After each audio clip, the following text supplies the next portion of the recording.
One of my friends was asking the other day, Ricky, do you feel the difference between when you were unhealthy and when you are healthy today? So I told him, yes, I do feel big difference from where I was 8, 10 years ago to where I am today.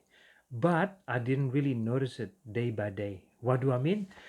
Well, the same. Like, when we were young as a man, our testosterone is high, our sex drive is high, but slowly it reduces. But it doesn't reduce overnight. It happens over the years.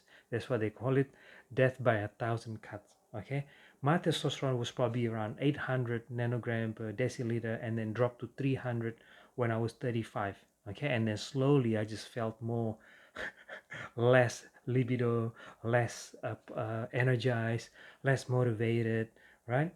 And then I just normalized the whole thing. And the same way, my testosterone went up from 350 to 700 plus, from 35 to like a year, 2 years later to 700 plus.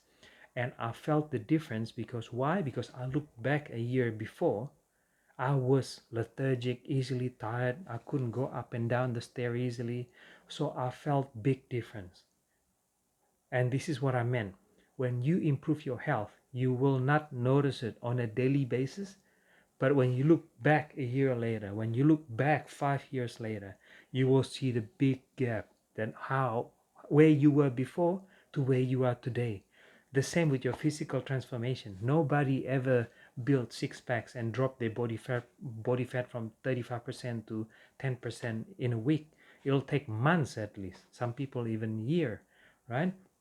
So the key is that yes, there will be a big difference. You will feel the difference when your testosterone is 300 and when your testosterone is 700, but it's not going to be overnight, and you won't notice it on a daily basis, but in the long run you will sense the difference. I am 43 today, and I can tell you I'm in the best shape physically, and I'm also in the best shape of relationship with my wife. Okay, my relationship with my wife is the best shape since we ever met since 2005. So for all the husbands out there who's giving up on their marriage, they feel like I can't improve, this marriage has no hope, I can tell you, you haven't been looking after it, it will go downhill. The same like your health, like your relationship with your money. If you don't look after it, of course it's going to go downward, and by default everything is going downward.